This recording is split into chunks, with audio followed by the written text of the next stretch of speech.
It is time for your WIN podcast for super busy professionals sharing transformational moments. Your host, Chu Tang.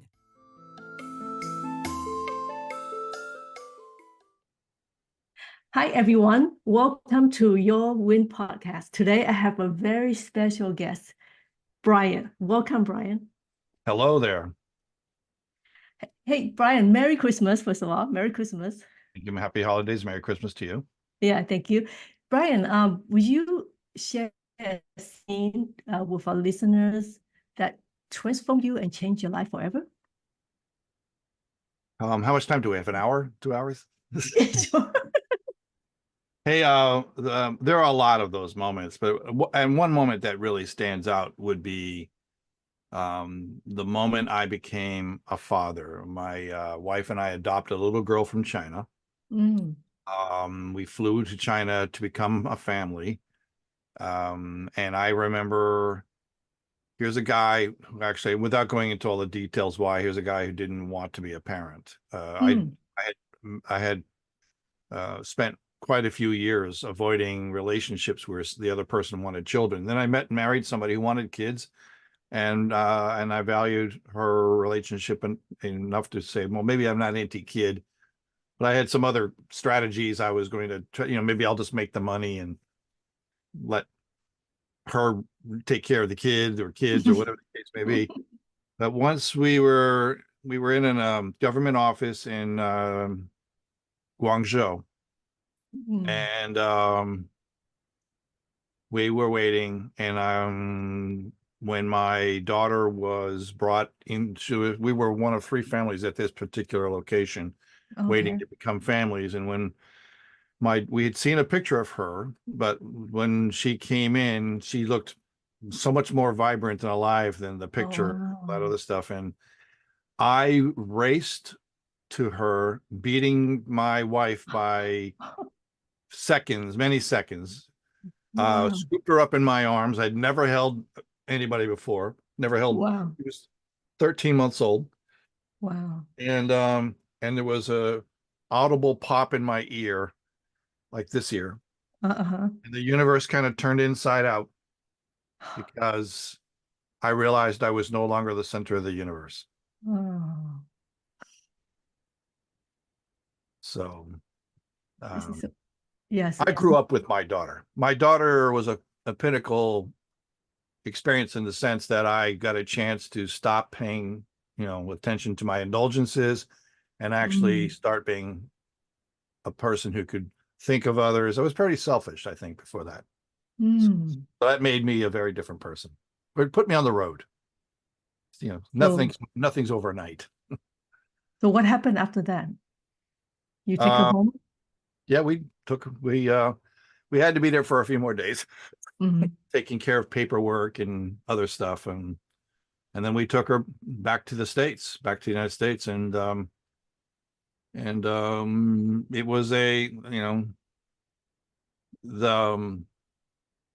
just remember thinking that I needed to be a good parent, that I couldn't be a good parent by just being what I thought I was going to do, which was just make the money. I needed to, and so I just started doing some self-examination. I was at a stage in my life when I needed to do that, and message became clear.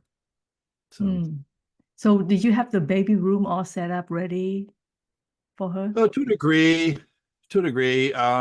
We didn't baby-proof the house. We never baby-proofed the house. We just were insistent on being guides rather than prison keepers or guards. So we just showed her what was something that would make sense and what doesn't make sense. We talked to her, even though she knew not a lick of English. She only knew Cantonese. Cantonese. Yeah, so that was the language that she heard. I'm sure she heard Mandarin too, because the government agencies, they would speak Mandarin. Right. But we have a friend of ours who lived in Hong Kong, and she spoke Cantonese to her, and she completely knew what was going on. So it was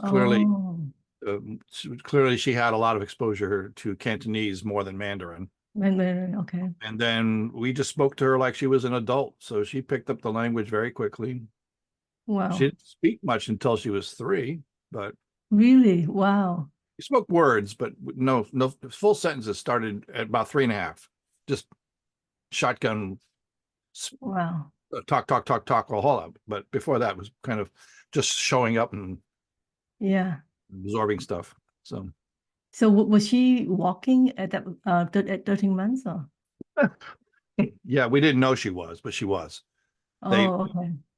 We went back to the government offices on a second day to do second stage paperwork. Mm. And because she cried when they left, we saw the same, I guess we'll say, orphanage people. They came back. And I'm going, oh no, they shouldn't be here because they're just going to make her cry again. Yes.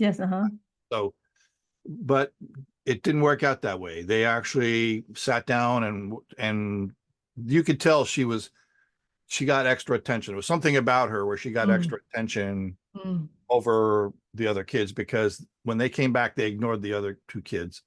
They just paid attention to her. And she ended up walking from one caretaker to another. Wow. And I have that all on video. So it was all very exciting stuff. And, Wow. Do you remember the moment that she actually call you, like Papa or Dad? Yeah. I don't know that I do. Oh, No. okay. It's almost like, because we had developed a communication that was more like sign language than vocabulary. That's why I think she didn't speak that much in the beginning. She and I really could read each other. Wow. She's very intuitive. She's always still very intuitive about those things. Wow. And so I was able to kind of figure out if she was hungry, thirsty, needed sleep, needed a diaper change. You could just tell, just the way we connected, you could just tell those things before they became an issue. Wow. Okay. So I just don't remember. I would say that I do remember times when she has called me dad, even from a very young age. I just don't remember the first time. Okay. So how can you imagine without your daughter, and how it affects where you are at right now in your life? I'm just curious. Yeah. First of all, just so you know, she's the best kid ever. Just like everybody else's kids are second place and further. She's even though I'm her father, she's also my buddy. Like we have a good father-daughter relationship. When we spend time together, we like doing things together, and we have common interests.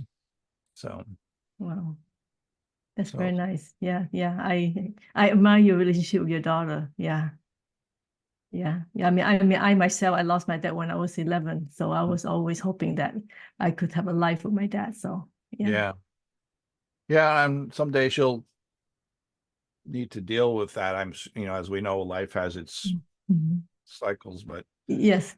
one of the things I needed to do was take care of myself a little differently, which back when we first became a family, I was not good with diet, not good with a lot of things. And so I made quite a few changes in order to be around him.